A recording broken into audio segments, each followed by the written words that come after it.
Supriyanto, saya konselor menyusui, saya Ketua Umum Asosiasi Ibu Menyusui Indonesia. Saya juga salah satu dari 22 pendiri AIMI. Saya ibu dua anak saya dua-duanya perempuan. Yang pertama sekarang usia 9 tahun, yang kedua usia 5 tahun. Dua-duanya saya susui. Yang pertama saya susui sampai usia 10 bulan, yang kedua saya susui sampai usia 3 tahun. Pekerjaan saya sekarang ini saya full menjabat atau beraktivitas di Asosiasi Ibu Menyusui Indonesia.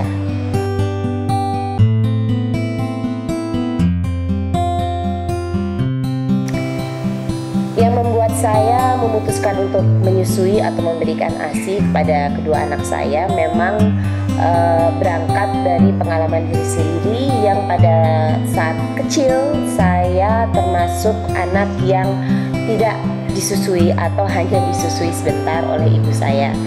Nah, karena saya waktu hamil anak pertama itu cukup lama menunggunya, yaitu hampir 7 tahun sebelum dikaruniai dengan seorang anak, akhirnya saya memutuskan untuk full mengasuh, berhenti dari kerjaan saya karena saya latar belakang pendidikannya lawyer, sarjana hukum. Jadi saya keluar dari law firm, saya berhenti, saya memutuskan untuk full mengasuh anak dan menyusui anak saya. Karena dari banyak hal yang saya ketahui, dari yang saya baca, dari yang saya dengar dan sebagainya, memang menyusui atau memberikan ASI itu adalah pilihan utama untuk anak atau untuk bayi.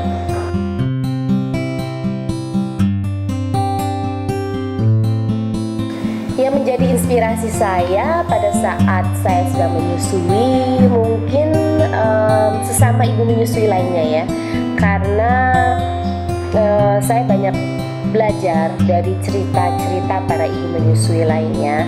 Dan meskipun waktu saya menyusui anak pertama saya banyak mendapat tantangan, ternyata tantangan yang saya miliki itu bisa dibilang tidak seberapa dengan tantangan-tantangan yang didapatkan oleh para ibu menyusui lainnya. Jadi kalau bertanya siapa yang menjadi inspirasi saya untuk menyusui, tidak ada satu sosok, tetapi banyak sosok yang menjadi inspirasi saya untuk menyusui dan untuk berkiprah di dunia ASI ini.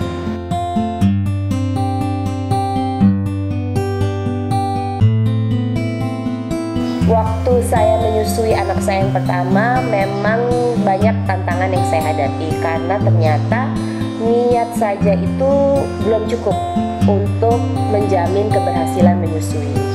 Waktu itu niat sudah besar, niat sudah menggebu-gebu, tapi sayangnya tidak dibarengi dengan mencari informasi dan edukasi tentang ASI dan menyusui, serta mencari dukungan yang seluas-luasnya agar berhasil untuk menyusui. Walhasil apa yang terjadi? Ya, pada saat itu banyak sekali tantangan yang muncul ya, antara lain anak saya kuning, anak saya sudah terlanjur diberikan susu formula pada saat di rumah sakit. Kemudian saya mengalami tantangan-tantangan lain, misalnya baby blues, kemudian masalah menyusui lainnya, sehingga akhirnya masa menyusuinya hanya sampai 10 bulan. Nah, pas anak kedua, saya melahirkan tahun 2008, saya sudah menjadi ketua umum AIMI dan saya sudah menjadi konselor menyusui. Tentunya pengalamannya berbeda karena saya sudah lebih berilmu, sudah mendapatkan banyak informasi, sudah menggalang banyak dukungan juga. Walhasil anak kedua itu bisa inisiasi menyusui dini, berhasil ASI eksklusif, dan saya susui sampai usia 3 tahun.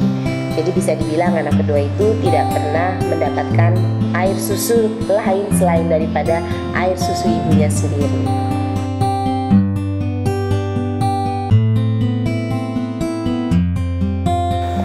Asosiasi Ibu Menyusui Indonesia memang didirikan pada tanggal 21 April 2007. Awal mulanya saya dan teman-teman mendirikan memang tidak ada bayangan sih ya bahwa akan menjadi besar seperti sekarang ini.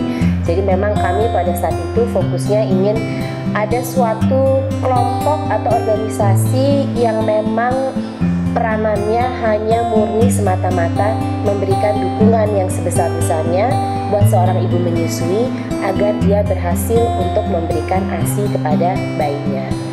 Waktu itu pikirannya memang hanya ya oke lah, mungkin sekitar Jakarta saja ya, kita saling mendukung satu sama lain, karena memang bisa dibilang sebagian besar pendukungnya sebagian besar pendirinya berdomisili di Jakarta. Tetapi tidak disangka memasuki tahun ke-7 ini AIMI sudah memiliki cabang di 10 provinsi di seluruh Indonesia. Kemudian member kami juga sudah bertambah banyak, sudah ribuan bisa dibilang ya, dan kiprah kami pun sudah tidak nasional lagi tetapi sudah merambah ke internasional. Jadi apa yang sudah dicapai saat ini tidak lepas tentu dari dukungan dan peranan semua ibu-ibu yang memvolunteerkan waktu mereka untuk berkarya di AIMI.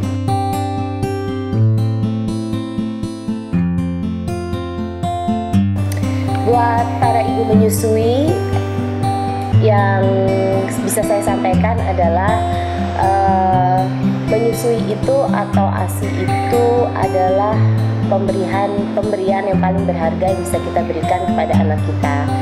Dan menyusui itu adalah sesuatu hal yang sifatnya kodrati, meskipun buat sebagian besar ibu-ibu mungkin tidak mudah untuk menyusui. Oleh karena itu jangan lupa untuk belajar dan mencari ilmu yang sebanyak-banyaknya tentang ASI dan menyusui justru dikala sedang hamil atau bahkan sebelumnya.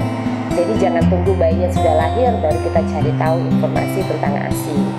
Dan jangan lupa juga untuk menggalang dukungan yang sebesar-besarnya agar kita berhasil untuk memberikan ASI untuk buah hati kita. Karena keberhasilan pemberian ASI atau keberhasilan menyusui tidak bisa lepas dari dukungan semua elemen masyarakat. Terutama tentu yang paling utama adalah dukungan suami, dukungan keluarga sendiri, dan dukungan tenaga kesehatan, fasilitas kesehatan, dukungan tempat kerja kita, lingkungan kerja, lingkungan tempat tinggal kita. Semua memainkan peranan yang sangat besar untuk keberhasilan kita memberikan ASI kepada buah hati kita.